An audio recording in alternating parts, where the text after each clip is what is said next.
2023년 3월 15일 새벽 2시 10분 쿠바 아바나의 북한 대사관 주차장에서 한 대의 차량이 조용히 빠져나갔습니다.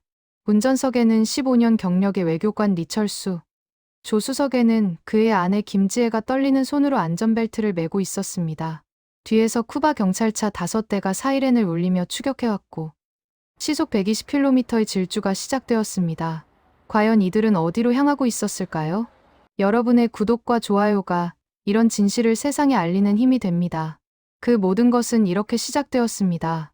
2023년 3월 쿠바 아바나 카리브해의 따뜻한 햇살이 내리쬐는 이곳에 북한 대사관이 있습니다. 낡은 철문, 녹슨 자물쇠, 그리고 사방을 둘러싼 높은 담장. 여러분, 대사관이라고 하면 화려하고 웅장한 건물을 떠올리시겠지만 이곳 북한 대사관은 달랐어요. 마치 감옥처럼 답답하고 무거운 공기가 감돌았습니다. 저는 리철수라고 합니다. 올해 40살이에요. 평양 대동강구역에서 태어나 자랐습니다. 어릴 적 아버지 손을 잡고 대동강변을 따라 걷던 기억이 아직도 생생합니다. 철수야, 저 강물이 흐르는 것처럼 세월도 흐른단다.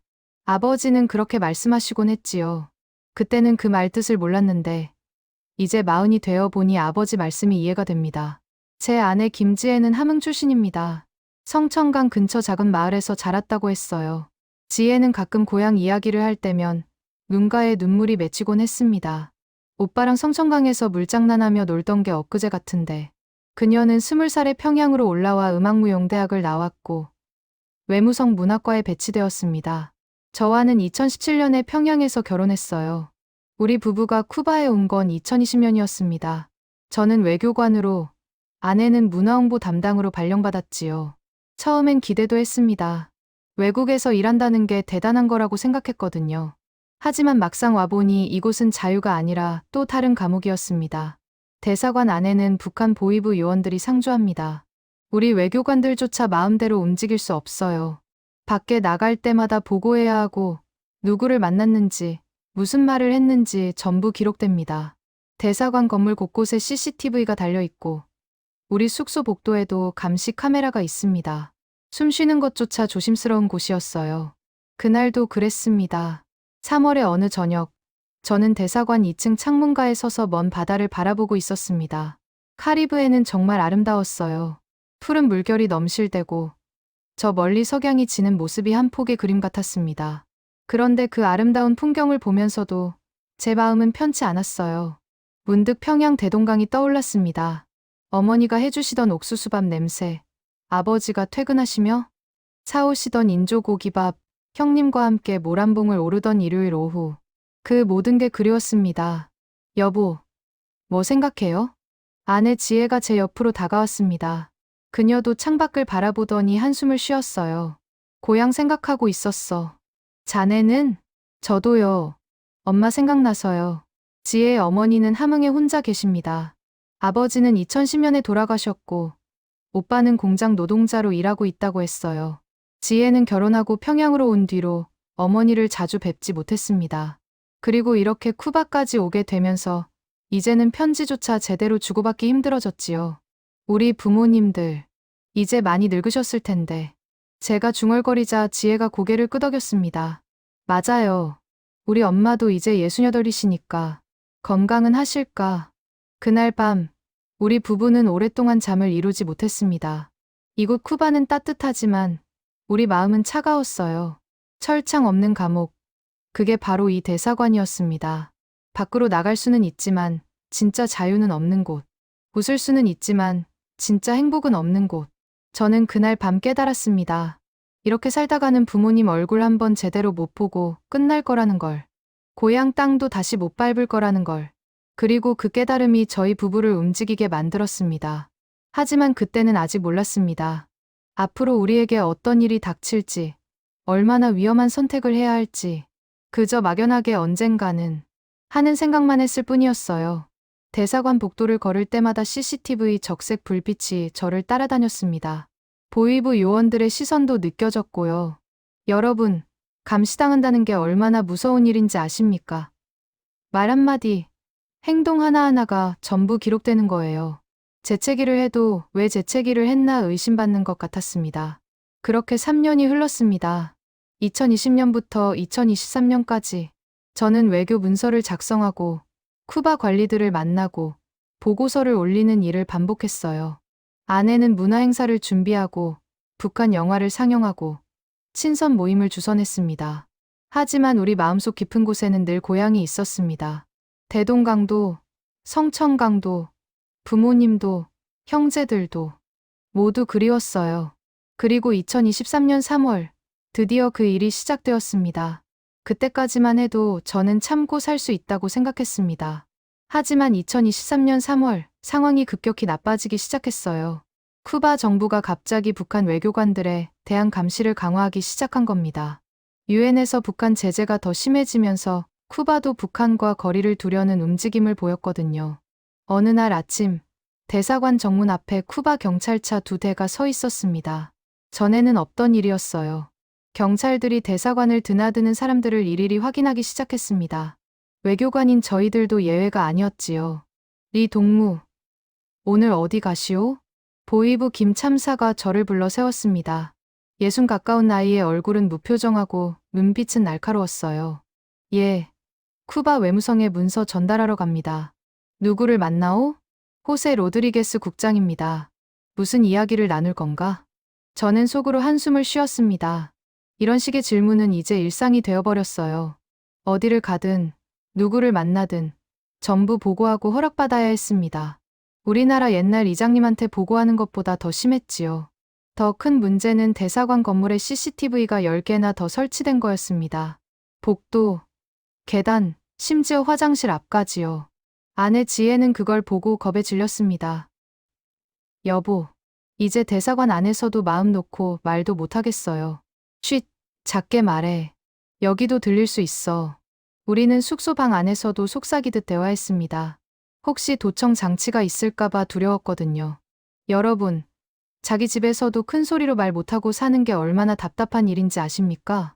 마치 목에 뭔가 걸린 것처럼 숨이 막혔어요. 그러던 어느 날 저녁, 아내에게 평양에서 편지 한 통이 왔습니다. 외무성을 통해 온 어머니 편지였어요. 지혜는 떨리는 손으로 봉투를 뜯었습니다. 엄마다. 엄마 편지야. 편지를 읽던 지혜의 얼굴이 점점 하얗게 변했습니다. 손이 부들부들 떨리기 시작했어요. 무슨 일이야? 오빠가 공장에서 다쳤대요. 기계에 손가락이. 지혜는 그 자리에 주저앉아 울기 시작했습니다. 편지에는 이렇게 쓰여 있었습니다. 지혜야, 내 오빠가 공장에서 일하다 다쳤단다. 손가락 2개를 다쳐서 병원에 갔는데 약값이 너무 비싸구나. 엄마가 장마당에서 옥수수랑 감자 팔아서 돈 마련하고 있는데 내가 있었으면 좀 도와줄 수 있을 텐데. 괜찮다. 걱정 마라. 엄마가 알아서 할게. 저는 편지를 읽고 주먹을 불끈 쥐었습니다. 장마당에서 옥수수 팔아서 약값 마련한다고요? 일흔도 안 되신 어머니가요? 오빠 손가락이 다쳤는데 제대로 된 치료도 못 받는다고요? 지혜야, 여보, 돈 좀 보내드릴 수 있을까요? 우리 달러 좀 있잖아요. 아내가 애원하듯 저를 쳐다봤습니다. 하지만 저는 고개를 저을 수밖에 없었어요. 안 돼. 보위부가 다 감시해. 돈 보내는 것도 전부 기록되고 보고돼. 자칫하다간 우리가. 그럼 어떡해요? 우리 엄마가. 지혜는 그날 밤 내내 울었습니다. 저도 잠을 이룰 수 없었어요. 옆 나라도 아니고 지구 반대편 쿠바까지 와서 가족이 아프다는 소식을 듣고도 아무것도 해줄 수 없다니. 이게 무슨 삶입니까? 문득 아버지 생각이 났습니다. 올해 75이신 우리 아버지.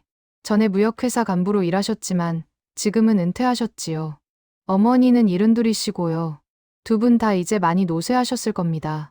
제가 쿠바로 떠날 때 아버지가 하신 말씀이 떠올랐어요.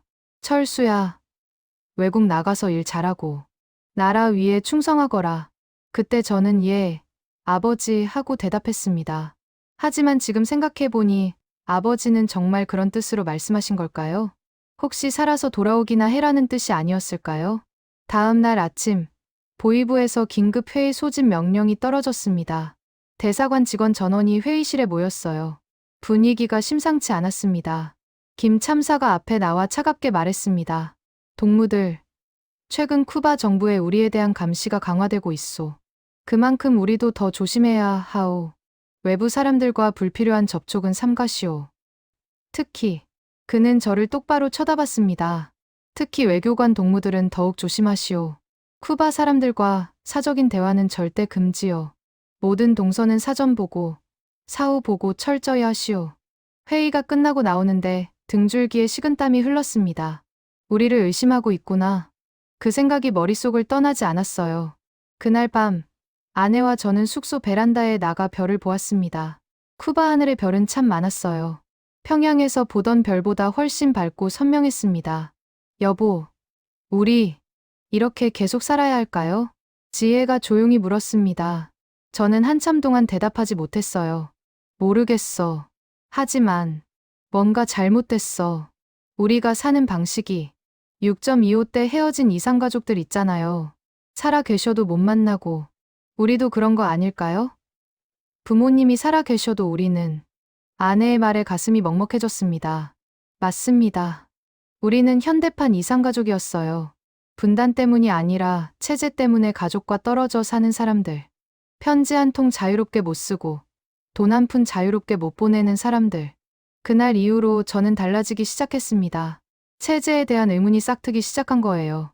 이게 정말 옳은 건가? 이렇게 사는 게 맞나? 하는 생각들이 머릿속을 떠나지 않았습니다. 하지만 아직은 두려웠습니다. 어떻게 해야 할지도 몰랐고요. 그저 하루하루 버티며 살았습니다. 언젠가는 뭔가 바뀌겠지 하는 막연한 희망만 품은 채로요. 그리고 그 언젠가는 생각보다 빨리 찾아왔습니다. 그날은 토요일 저녁이었습니다. 대사관 식당에서 작은 모임이 있었어요. 쿠바 무역 담당 박 서기관의 생일이라고 해서 직원들이 모여 저녁을 먹었습니다. 물론 자발적이라고는 하지만 사실상 의무 참석이었지요. 우리 체제에서는 모든 게 그렇습니다. 박 서기관은 38살 청년이었어요. 저보다 2살 어렸고 함경북도 청진 출신이었습니다. 성격이 좀 급하고 솔직한 편이었지요. 그게 문제였습니다. 술자리가 무르익을 무렵 쿠바인 통역사 한 명이 자리에 함께했습니다. 라울이라는 이름의 50대 남자였어요. 그는 쿠바 정부에서 파견한 사람이지만 북한 대사관과 오래 일해온 터라 우리와 가까운 사이였습니다. 박 서기관, 생일 축하하오. 건배. 고맙습니다. 라울 동무. 술잔이 오가고 분위기가 좋아지자 박 서기관의 입이 점점 가벼워졌습니다. 저는 옆에서 보면서 조심해야 하는데 하는 생각이 들었어요. 하지만 이미 늦었습니다. 라울 동무, 쿠바는 참 좋은 나라요. 우리나라보다 훨씬. 그 순간 자리가 싸늘해졌습니다. 보위부 김 참사가 박 서기관을 노려봤거든요. 하지만 박 서기관은 술기운의 눈치를 못 챘습니다. 여기는 과일도 많고 날씨도 따뜻하고 우리 고향 청진은 겨울에 얼마나 추운지 아시오? 난방도 제대로 안 되고. 박 동무, 김 참사가 날카롭게 불렀습니다. 하지만 박 서기관은 멈추지 않았어요. 사실이 뭐가 어때서요? 우리 인민들이 얼마나 힘들게 사는데. 여기 쿠바 사람들은 그래도 배급이라도 나오잖습니까? 라울은 어색하게 웃으며 자리를 피했습니다. 분위기가 완전히 얼어붙었어요. 저는 아내와 눈빛을 교환했습니다. 큰일 났다는 신호였지요. 그날 밤 11시쯤 박 서기관 숙소 문이 세차게 두드려졌습니다. 저희 숙소는 복도 건너편이라 소리가 다 들렸어요. 박철민 동무, 나오시오. 보위부 요원 2명이었습니다. 박 서기관이 문을 열었고 그들은 그를 끌고 나갔습니다. 어디 가는 겁니까? 조용히 따라오시오. 부대사 동무께서 부르셨소. 저는 문틈으로 그 장면을 지켜봤습니다. 박 서기관의 얼굴이 새하얗게 질려 있었어요. 그의 눈이 제 쪽을 향했고 우리 눈이 마주쳤습니다. 그 눈빛을 저는 평생 잊을 수 없을 겁니다. 도와달라는 간절함과 체념이 동시에 담긴 눈빛이었지요. 다음 날 아침, 박 서기관의 숙소는 텅 비어 있었습니다. 짐도 없고 사람도 없었어요.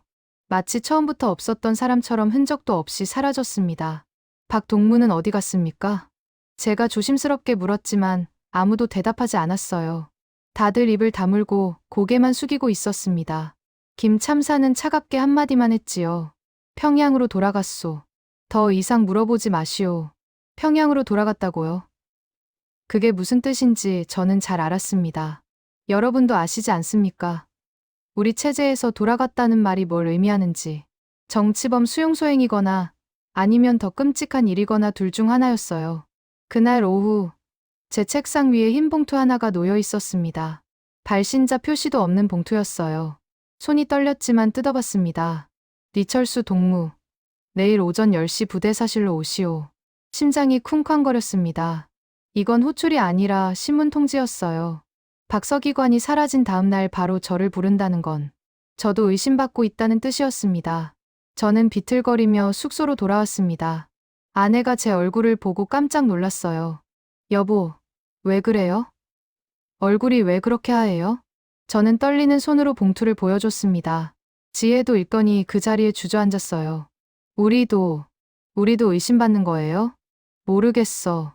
하지만 좋은 신호는 아니야. 그날 밤 우리 부부는 거의 잠을 못 잤습니다. 온갖 생각이 머릿속을 스쳤어요. 만약 나도 평양으로 끌려가면, 정치범 수용소에 가면, 지혜는? 우리 부모님은? 새벽 4시쯤 저는 일어나 창밖을 내다봤습니다. 아바나의 밤은 고요했어요. 저 멀리 카리브의 바다가 검게 보였습니다. 그 바다 너머 어딘가에 한국이 있겠지요. 자유가 있는 곳, 사람답게 살 수 있는 곳. 여보, 아내가 뒤에서 제 어깨에 손을 얹었습니다. 우리 아버지가 75이야. 어머니는 72이고 내가 쿠바 오기 전에 봤을 때도 많이 노쇠하셨어. 허리도 굽으시고 걸음도 느리시고 한 번이라도 더 배워야 하는데 이렇게 끌려가면 다신 못 보는 거잖아. 지혜도 울먹이며 말했습니다. 우리 엄마도요. 이제 혼자 사시는데 오빠도 손가락 다쳐서 일도 제대로 못하고 제가 없으면 누가 엄마를 돌봐요. 우리는 그렇게 서로 껴안고 울었습니다. 40살 어른이 30셋 어른이 아이처럼 울었어요. 무섭고 억울하고 분하고 슬펐습니다. 해가 뜨고 아침이 왔습니다. 저는 양복을 차려입고 부대사실로 향했어요. 복도를 걸어가는데 다리가 후들거렸습니다. 부대사실 앞에 도착했을 때 문득 아버지 얼굴이 떠올랐어요. 대동강변을 함께 걷던 그 따뜻한 오후. 철수야, 세월은 흐른단다. 아버지의 목소리가 귓가에 맴돌았습니다. 아버지, 저 어떡하면 좋습니까? 손을 들어 문을 두드리려는데 안에서 목소리가 들렸습니다. 들어오시오. 저는 깊게 숨을 들이쉬고 문을 열었습니다. 부대사와 김 참사가 저를 기다리고 있었어요. 그들의 표정은 차갑고 딱딱했습니다. 앉으시오. 리 동무. 제 인생에서 가장 긴 신문이 시작되었습니다. 그리고 그날 저는 결심했어요. 이곳에서 나가야 한다. 죽더라도 탈출해야 한다. 부대사실에서의 신문은 3시간이나 계속되었습니다. 리 동무. 박서기관과 무슨 이야기를 나눴소? 별다른 이야기 안 했습니다. 그저 생일 축하한다고. 거짓말 마시오. 우리는 다 알고 있소. 박 동무가 체제 비판 발언을 했을 때 리 동무는 어떤 반응을 보였소? 저는 아무 반응도 안 했습니다. 그저 듣기만. 질문은 끝없이 이어졌습니다. 박서기관과의 관계, 평소 대화 내용, 정치적 성향까지. 저는 온몸에 식은땀을 흘리며 대답했어요.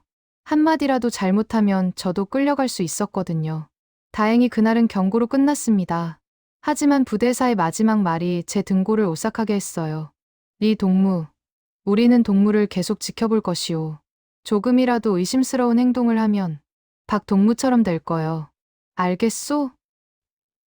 예, 명심하겠습니다. 숙소로 돌아왔을 때 저는 완전히 기진맥진해 있었습니다. 아내가 달려와 저를 부축했어요.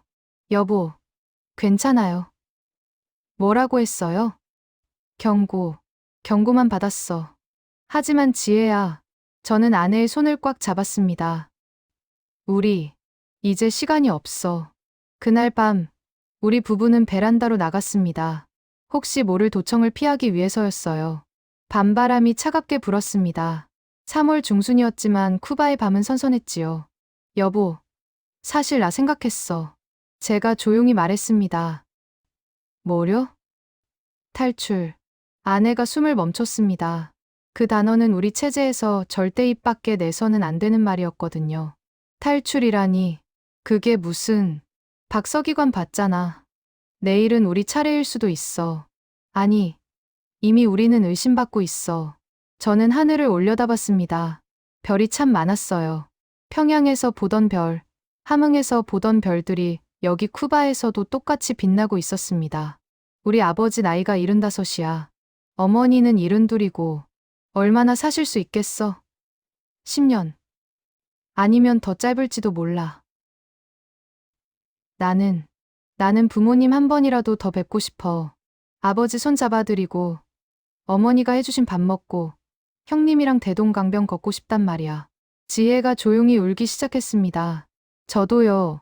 제 엄마도 이젠 혼자 사시는데 오빤 다쳤고 제가 없으면 누가 엄마를 돌봐요. 그러니까 우리 나가자. 여기서. 하지만 어떡해요? 여긴 쿠바예요. 한국 대사관도 없고. 저는 품속에서 작은 메모지를 꺼냈습니다. 지난 며칠간 몰래 조사한 내용이었어요.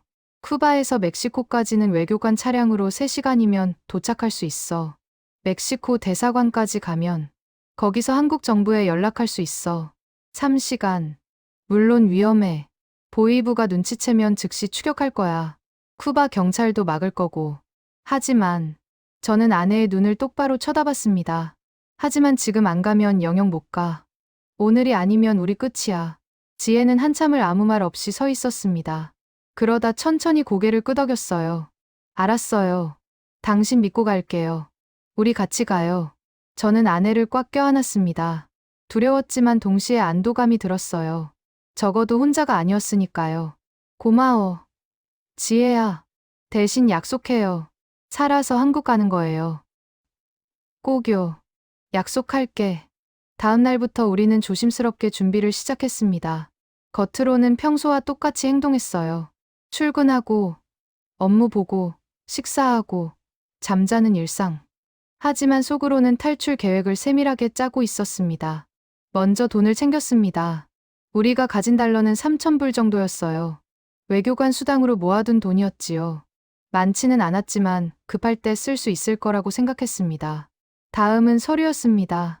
북한 여권, 외교관 신분증, 그리고 USB 하나. 그 USB에는 제가 몰래 복사해둔 북한 외교 기밀 자료들이 들어 있었어요. 한국 정부에 전달하면 도움이 될 거라고 판단했습니다. 이거 들키면 우리 끝나는 거 아니에요?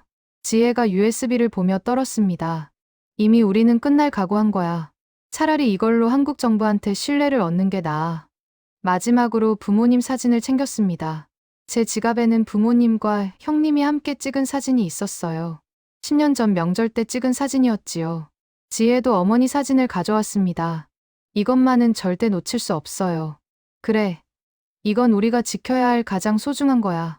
이틀 후, 우리는 디데이를 정했습니다. 3월 15일 새벽. 그날은 쿠바 경찰의 야간 순찰 교대 시간이 있어서 짧은 공백이 생기는 날이었어요. 그 틈을 노리기로 했습니다. 출발 전날 밤. 저는 숙소 창문을 열고 북쪽 하늘을 바라봤습니다. 저 멀리 북쪽에 평양이 있겠지요. 아버지와 어머니가 계신 곳. 형님이 사는 곳.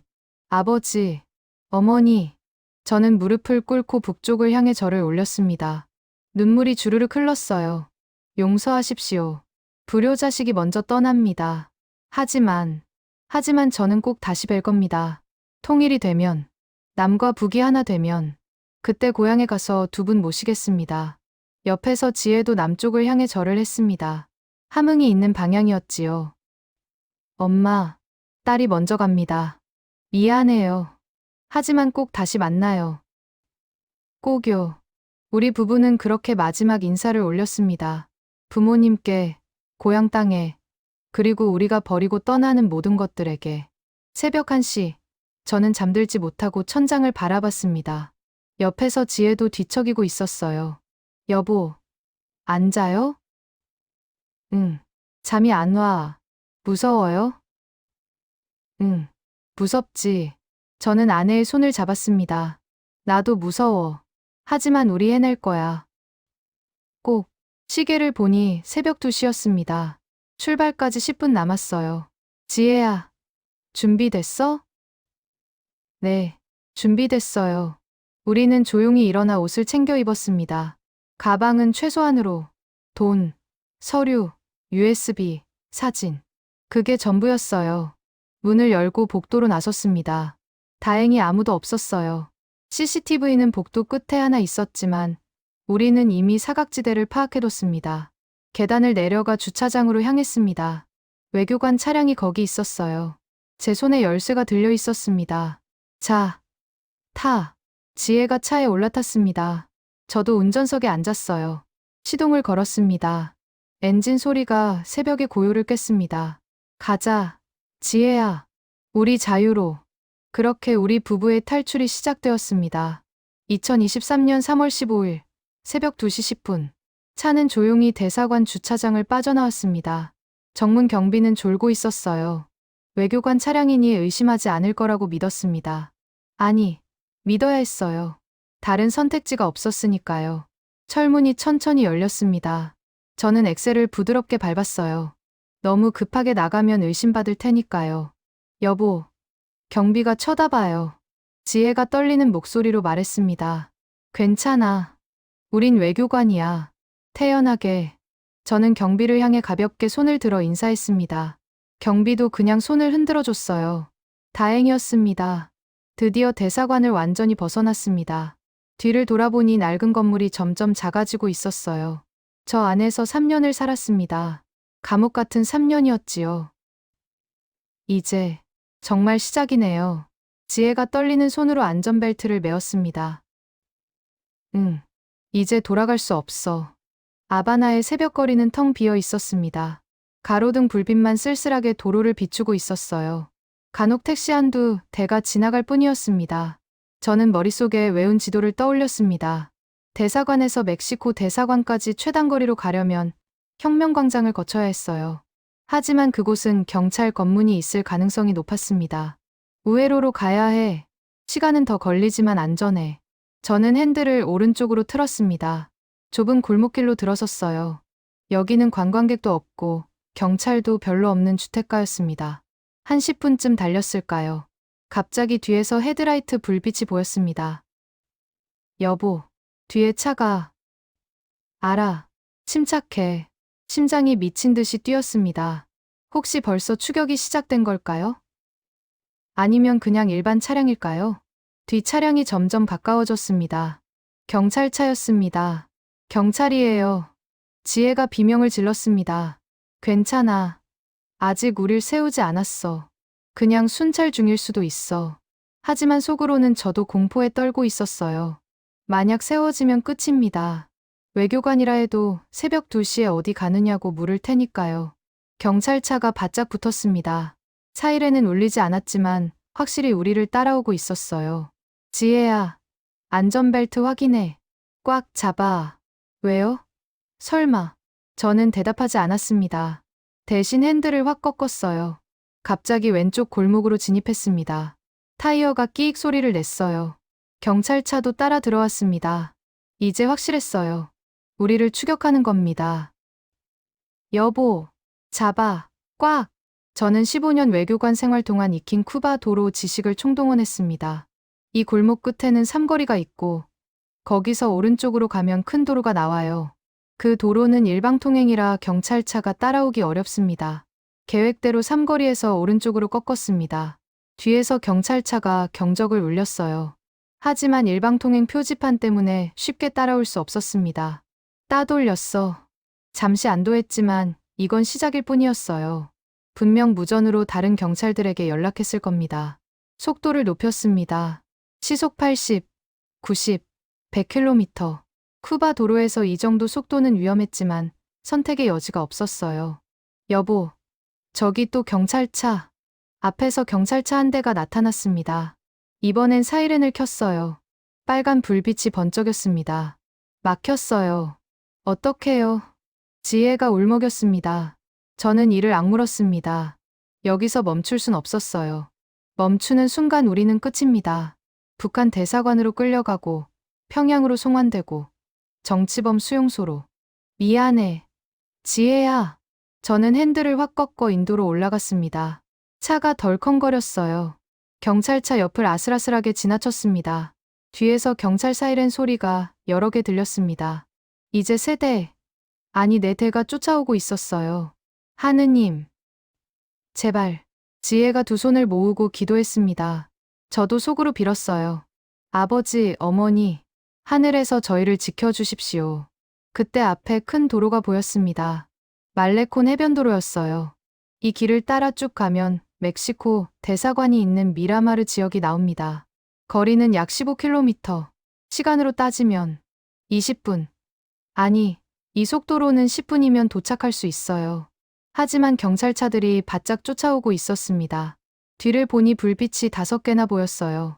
여보, 우린 잡히는 거 아니에요? 아니야. 절대 안 잡혀. 저는 엑셀을 끝까지 밟았습니다. 속도계 바늘이 110, 120을 가리켰어요. 차가 덜덜 떨렸습니다. 말레콘 도로는 바다를 끼고 있었습니다. 왼쪽으로는 카리브해가 검게 펼쳐져 있었어요. 파도 소리가 들렸습니다. 평화로운 소리였지만 우리에게는 그럴 여유가 없었지요. 여보, 앞에 임시 검문소가 설치되어 있었습니다. 경찰 2명이 손을 들어 차를 세우라고 신호했어요. 어떡해요? 저기 막혔어요. 지혜가 소리쳤습니다. 저는 핸들을 꽉 잡았습니다. 결단을 내려야 했어요. 여기서 멈추면 끝입니다. 하지만 돌파하려다 사고 나면 그것도 끝이고요. 선택의 여지가 없어. 저는 경적을 길게 울렸습니다. 그리고 속도를 줄이지 않고 검문소 옆인 공간으로 돌진했어요. 비켜요. 비켜. 경찰들이 황급히 옆으로 피했습니다. 차는 검문소 옆 화단을 밟으며 지나갔어요. 휙. 스쳐 지나가는 순간이었습니다. 해냈어. 하지만 기쁨도 잠시, 뒤에서 경찰차들이 더 가까이 쫓아왔습니다. 시계를 봤습니다. 새벽 2시 50분. 출발한 지 40분이 지났어요. 멕시코 대사관까지는 이제 5km 정도 남았습니다. 조금만 더야. 지혜야, 조금만. 네. 지혜는 눈을 질끈 감고 손잡이를 꽉 쥐고 있었습니다. 드디어 미라마르 지역 표지판이 보였습니다. 여기서 3블록만 더 가면 멕시코 대사관이에요. 거의 다 왔어. 하지만 그 순간 왼쪽에서 경찰차 한 대가 튀어나왔습니다. 우리를 막으려고 옆으로 차를 댔어요. 저는 급브레이크를 밟았습니다. 차가 미끄러졌어요. 타이어 타는 냄새가 났습니다. 끼익! 간발의 차이로 경찰차를 피했습니다. 우리 차는 그대로 앞으로 튀어나갔어요. 그리고 보였습니다. 멕시코 대사관 건물이 눈앞에 있었어요. 저기다. 저기. 저는 남은 힘을 다해 핸들을 틀었습니다. 차가 대사관 정문 앞으로 돌진했어요. 차가 멕시코 대사관 정문 앞에 급정거했습니다. 끼익! 뒤에서 경찰차들도 우르르 멈춰섰어요. 사이렌 소리가 귀를 찢을 듯 울려댔습니다. 빨간 불빛이 사방을 비췄지요. 내려. 빨리. 저는 차 문을 박차고 나왔습니다. 지혜도 반대편에서 뛰어내렸어요. 우리는 대사관 정문으로 달려갔습니다. 하지만 문은 굳게 닫혀 있었습니다. 안 열려요. 지혜가 문을 두드렸지만 꿈쩍도 하지 않았어요. 당연합니다. 새벽 3시에 대사관 문이 열려 있을 리 없지요. 뒤에서 쿠바 경찰들이 차에서 내렸습니다. 대여섯 명이었어요. 거기서 움직이지 마. 경찰 한 명이 권총을 꺼내 들었습니다. 저는 지혜를 제 뒤로 감쌌어요. 우리는 외교관이요. 북한 외교관. 알고 있소. 그러니 조용히 따라오시오. 경찰들이 한 걸음씩 다가왔습니다. 30m, 20m, 10m. 저는 대사관 문을 미친 듯이 두드렸습니다. 도와주세요. 사람 살려요. 하지만 안에서는 아무 대답이 없었어요. 건물은 조용했습니다. 불빛도 하나 안 보였지요. 끝났구나. 그 생각이 머리를 스쳤습니다. 여기까지 왔는데 이렇게 끝나는구나. 부모님 얼굴도 다시 못 보고 고향 땅도 다시 못 밟고. 아버지, 어머니, 미안합니다. 저는 고개를 떨구었습니다. 바로 그때였습니다. 딸칵. 문 여는 소리가 들렸어요. 고개를 들어보니 대사관 정문 옆 작은 문이 열리고 있었습니다. 한 남자가 나오고 있었어요. 멕시코 대사관 직원이었습니다. 아마 새벽 근무를 서다가 밖에 소란이 들려서 나온 모양이었어요. ¿Qué pasa? 무슨 일이오? 그 남자가 스페인어로 물었습니다. 저는 외국어 대학 에스파냐어과를 나왔습니다. 15년간 외교관으로 일하며 스페인어를 썼지요. 그 순간 제 인생에서 스페인어를 배운 게 이렇게 감사한 적이 없었어요. Ayúdenos, por favor. 도와주세요. 제발. 저는 스페인어로 외쳤습니다. 우리는 북한 외교관입니다. 망명을 원합니다. 제발 저희를 도와주세요. 그 남자가 놀란 표정으로 우리를 쳐다봤어요. 뒤에서 쿠바 경찰들이 뛰어오고 있었습니다. 이제 10m도 안 남았어요. 제발, 제발요. 지혜도 두 손을 모으고 애원했습니다. 눈물이 주르륵 흘렀어요. 멕시코 직원이 잠깐 망설였습니다. 그러다 고개를 끄덕였어요. 들어오시오, 빨리. 그가 문을 활짝 열었습니다. 저는 지혜의 손을 잡았습니다. 뛰어. 우리는 있는 힘껏 뛰었습니다. 5초, 아니 3초의 시간이었어요. 쿠바 경찰들이 바로 뒤까지 쫓아왔습니다. 거기서. 하지만 우리는 이미 문 안으로 들어갔습니다. 쾅. 멕시코 직원이 문을 쾅 닫았어요. 그리고 안쪽에서 자물쇠를 걸었습니다. 밖에서 쿠바 경찰들이 문을 두드렸습니다. 문 열어. 당장 열어. 안 됩니다. 여긴 멕시코 대사관입니다. 쿠바 경찰이라도 함부로 못 들어옵니다. 멕시코 직원이 단호하게 말했어요. 저 사람들은 범죄자요. 북한 탈북자들이란 말이오. 그래도 안 됩니다. 이미 우리 대사관 안에 들어왔으니 이곳은 멕시코 땅입니다. 국제법상 대사관은 그 나라 영토로 인정됩니다. 쿠바 한복판에 있어도 멕시코 대사관 안은 멕시코 땅인 거예요. 쿠바 경찰이라도 함부로 들어올 수 없지요. 저는 그 자리에 주저앉았습니다. 다리에 힘이 쭉 빠졌어요. 살았다. 살았어. 지혜도 제 옆에 주저앉아 울기 시작했습니다. 여보, 우리 살았어요. 정말 살았어요. 우리는 그렇게 서로 껴안고 울었습니다. 40살 아저씨와 30세 아줌마가 아이들처럼 엉엉 울었어요. 멕시코 직원이 우리를 일으켜 세웠습니다. 일단 안으로 들어가시지요. 여기서 계속 있으면 위험합니다. 우리는 비틀거리며 건물 안으로 들어갔습니다. 복도를 지나 작은 방으로 안내받았어요. 여기서 잠시 기다리시오. 제가 대사님께 보고하겠습니다. 그가 나가고 우리만 남았습니다. 방은 작았지만 따뜻했어요. 소파가 하나 있고 책상이 하나 있었습니다. 벽에는 멕시코 국기가 걸려 있었지요. 저는 그 국기를 보며 눈물이 또 났습니다. 지혜야, 우리 해냈어. 네, 해냈어요. 밖에서는 여전히 쿠바 경찰들이 소리를 지르고 있었습니다. 하지만 이제 우리는 안전했어요.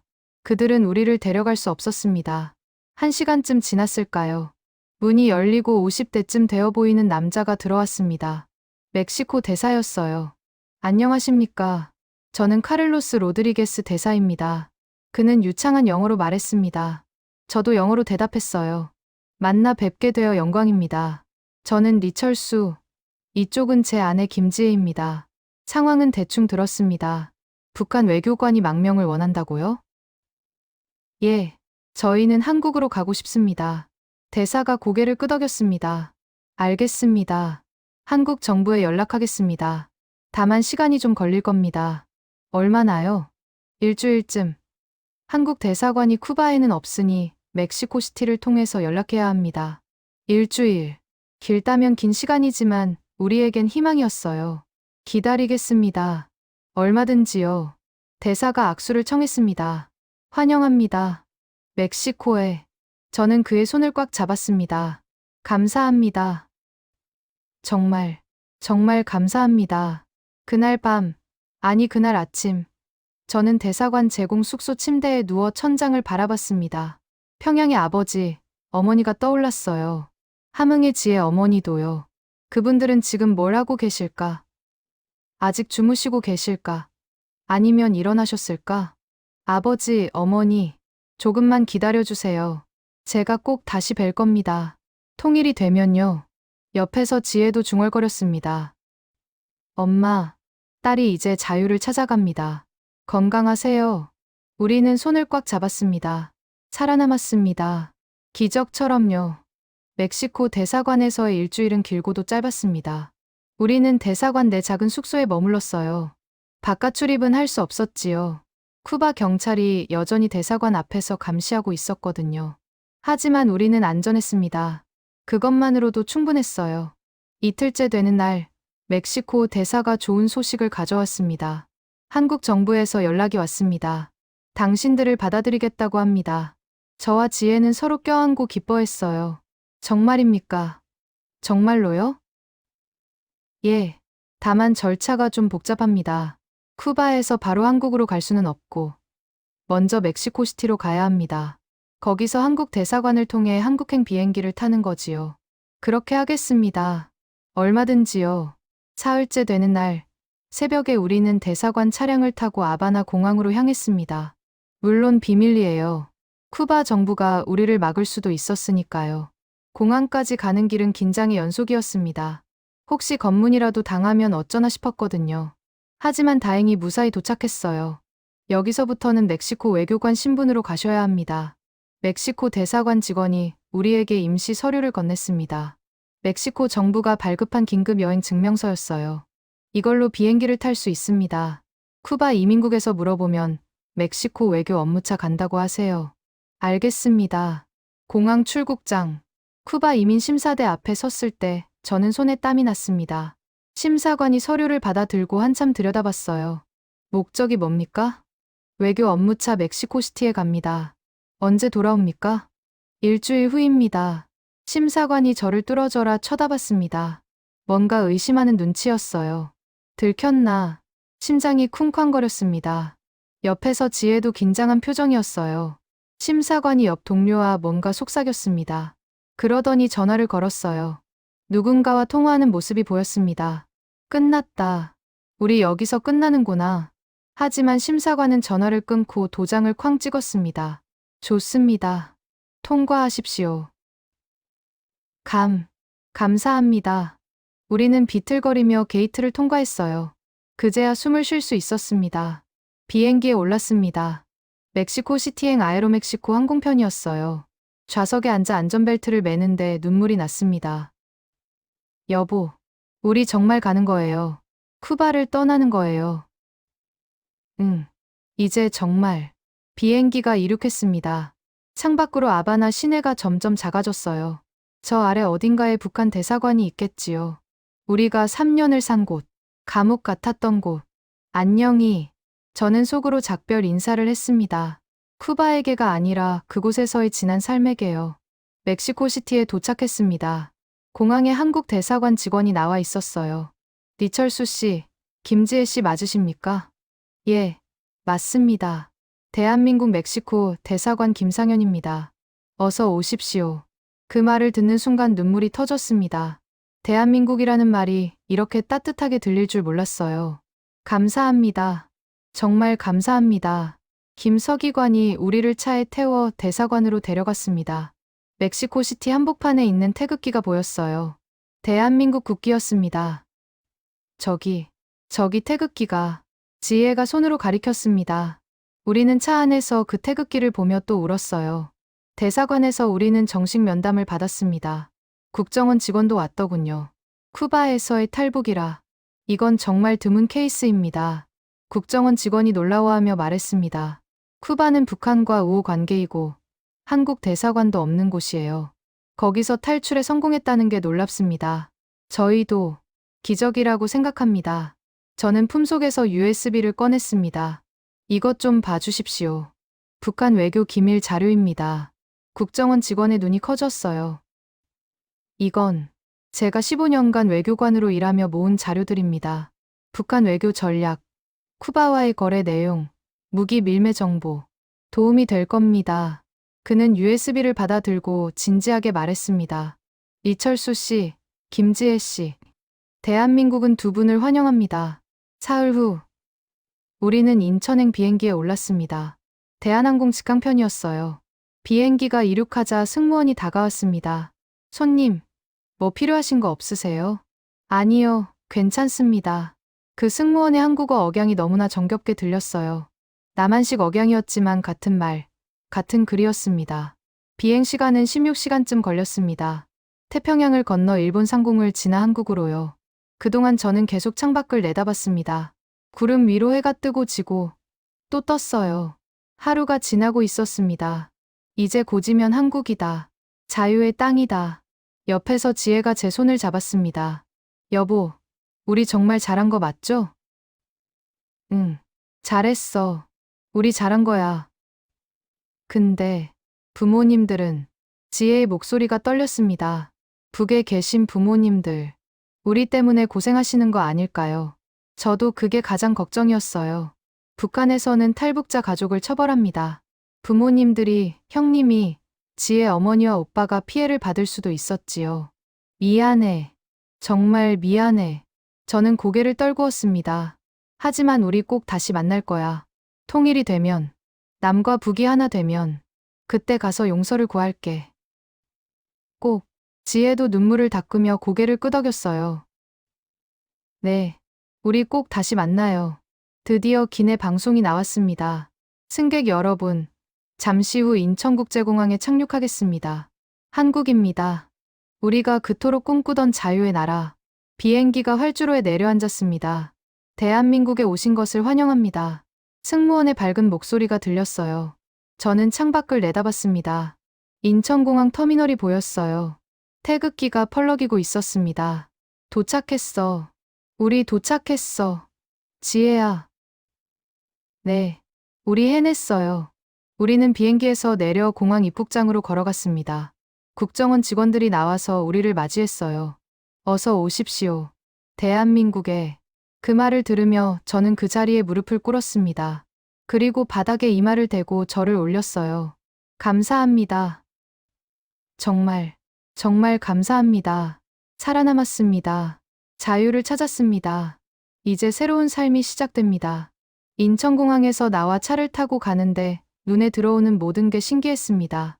고속도로를 달리는 수많은 차들, 환하게 빛나는 가로등, 높이 솟은 아파트들. 북한과는 완전히 다른 세상이었어요. 쿠바보다도 훨씬 발전된 모습이었지요. 여보, 저기 봐요.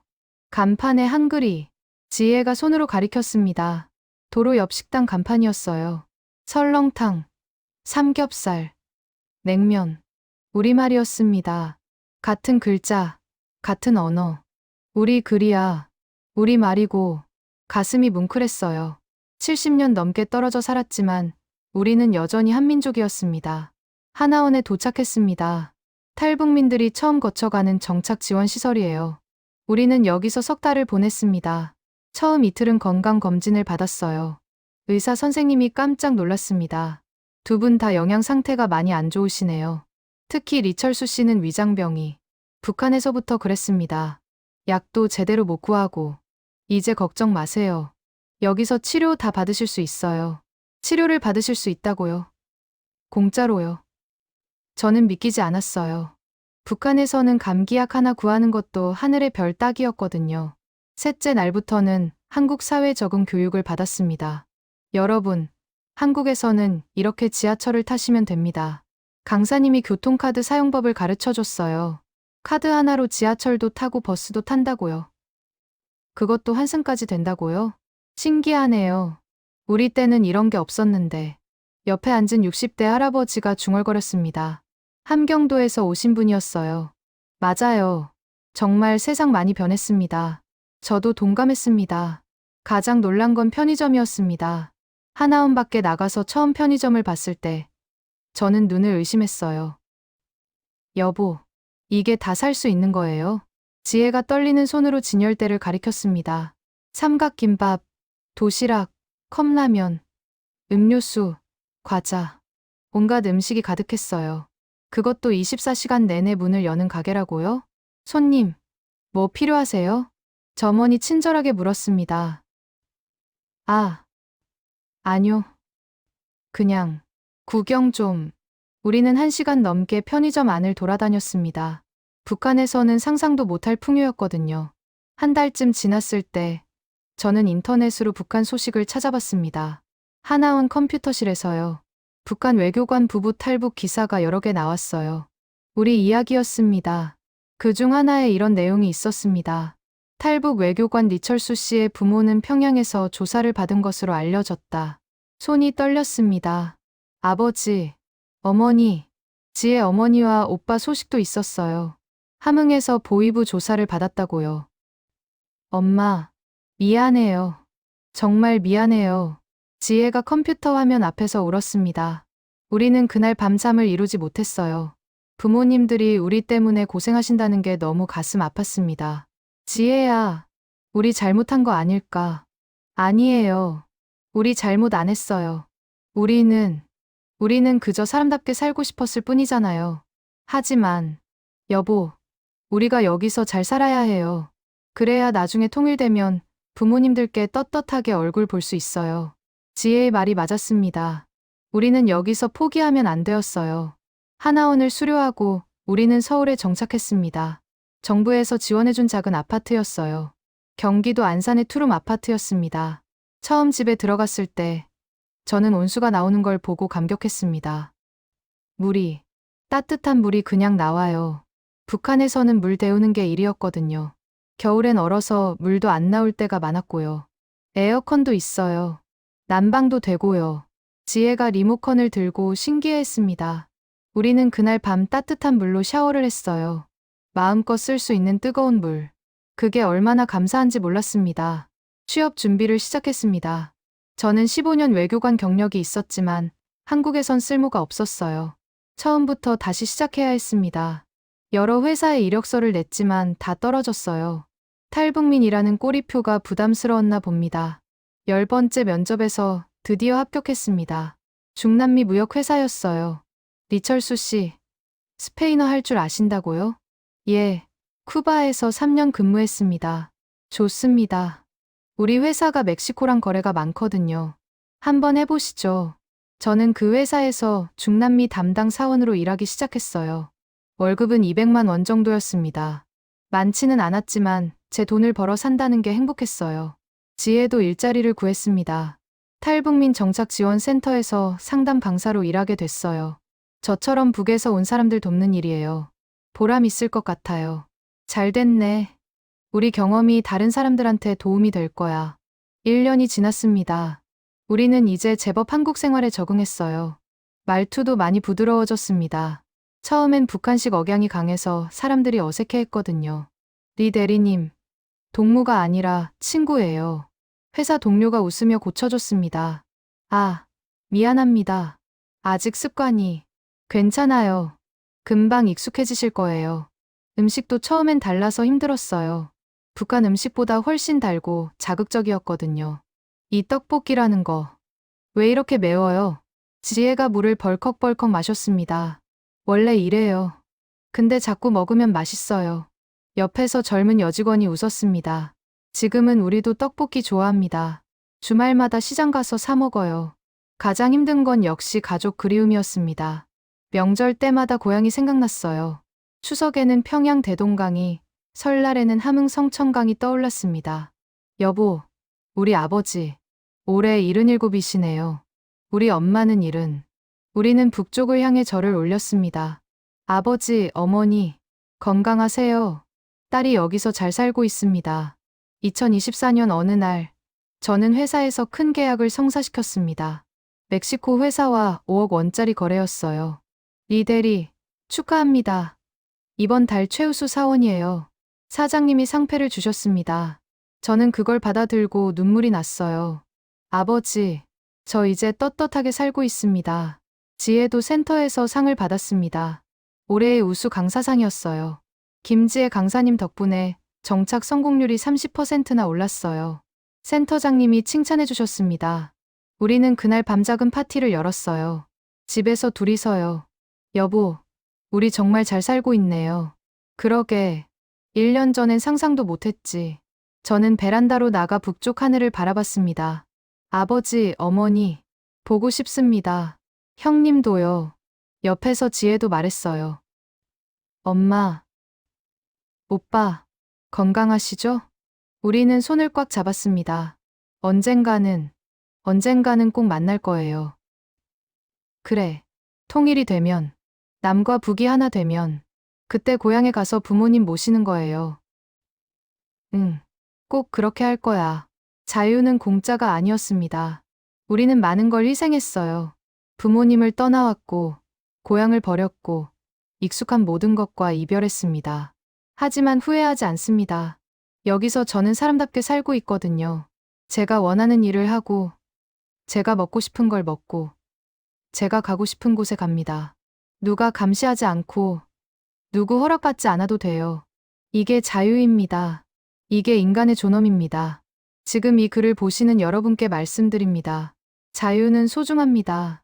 너무 소중해서 목숨을 걸 만한 가치가 있어요. 그리고 통일은 꼭 와야 합니다. 남과 북이 하나 되어야 해요. 저 같은 사람이 더 이상 나오지 않으려면, 가족과 헤어지는 비극이 되풀이되지 않으려면, 우리는 하나가 되어야 합니다. 우리 세대의 통일을 보고 싶습니다.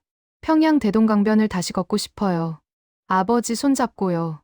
함흥 성천강에 가서 어머니 얼굴 보고 싶습니다. 그날이 올 거라고 믿습니다. 꼭 올 거예요. 그때까지 저는 여기서 열심히 살겠습니다. 자유롭게, 떳떳하게, 사람답게. 그게 제가 할 수 있는 최선이니까요. 감사합니다. 여러분도 건강하시고 행복하십시오. 그리고 언젠가 하나 된 조국에서 만납시다.